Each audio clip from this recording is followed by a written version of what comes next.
नमस्कार, मैं डॉक्टर इला और स्वागत है आप सबका मेरे YouTube चैनल विमेंस वेलनेस में।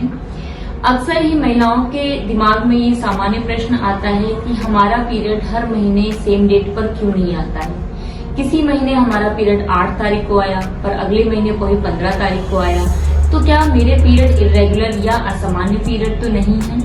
तो आइए आज के इस टॉपिक में हम जानते हैं कि कब एक महिला के पीरियड को हम असामान्य पीरियड या इरेगुलर पीरियड कहते हैं। सबसे पहले मैं बात करूंगी ऐसी बच्चियों के जिनके पीरियड अभी जस्ट शुरू हुए हैं और ऐसी बच्चियों के पीरियड शुरू हुए अभी 1 साल का समय भी नहीं हुआ है।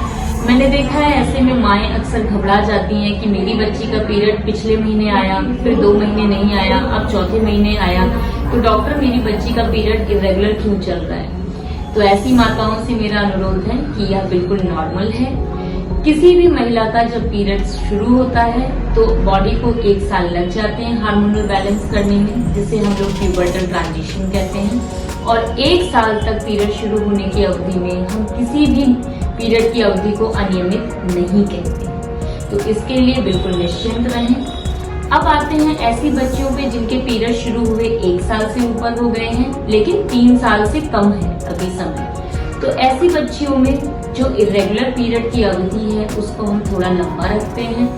अगर ऐसी बच्चियों में पीरियड 21 दिन के अंदर आ जाते हैं या 45 दिन से ऊपर हो जाते हैं तभी हम ऐसे पीरियड को अनियमित कहते हैं। अगर 21 से 45 दिन के बीच कभी भी पीरियड आता है तो वो बिल्कुल नॉर्मल है।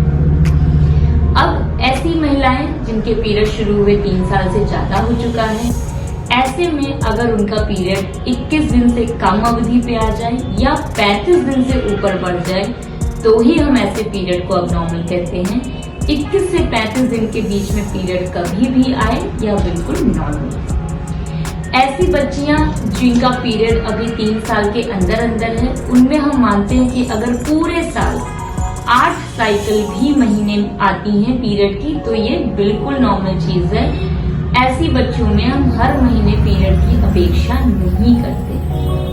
अब बात करते हैं ऐसी युवतियों की जिनका पीरियड शुरू हुए 3 साल से ज्यादा हो चुका है परंतु वो ये नोटिस कर रही हैं कि लगातार 3 महीने उन्हें बिल्कुल पीरियड नहीं आया, तो ऐसे पीरियड को भी हम इरेगुलर पीरियड कहते हैं। और इन परिस्थितियों में हम निवेदन करेंगे कि आप एक उचित गायनेकोलॉजिस्ट के संपर्क में आए। इसके अलावा ऐसी बच्चियां जिनको पीरियड अभी तक नहीं स्टार्ट हुआ और उनकी उम्र 15 साल हो चुकी है, उनका शरीर और मायनों में विकसित हो चुका है, जैसे स्तन ग्रंथियां आ चुकी हैं, नीचे प्यूबिक हेयर्स आ चुके हैं, परंतु सिर्फ पीरियड नहीं आया है और एज 15 साल है, तो ऐसी बच्चियों को भी हम बोलेंगे कि वो डॉक्टर के तुरंत संपर्क में आए। इसके अलावा वो बच्चियां जिनका स्तन डेवलप हुए 3 साल हो चुके हैं और अभी तक पीरियड नहीं आया है, उन्हें भी हम अनुरोध करेंगे कि डॉक्टर के उचित परामर्श में आए। तो ये थी कुछ एबनॉर्मल या इरेगुलर पीरियड की डेफिनेशंस। अगर आपका पीरियड इन डेफिनेशंस के बीच में नहीं आता है तो आपका पीरियड एक सामान्य पीरियड है। इसके अलावा कोई भी और दुविधा हो तो आप एक गायनेकोलॉजिस्ट के संपर्क में आए। बिना किसी गायनेकोलॉजिस्ट की राय के हार्मोनल पिल्स खाना या पीरियड को ठीक करने की दवाइयां लेना अनुचित होगा। इसी तरह की और जानकारी के लिए हमारे चैनल के साथ बने रहें। हमें लाइक, शेयर और सब्सक्राइब करें और ओपीडी अपॉइंटमेंट्स के हेतु नीचे दिए हुए नंबरों पर आप कॉल कर सकते हैं। धन्यवाद।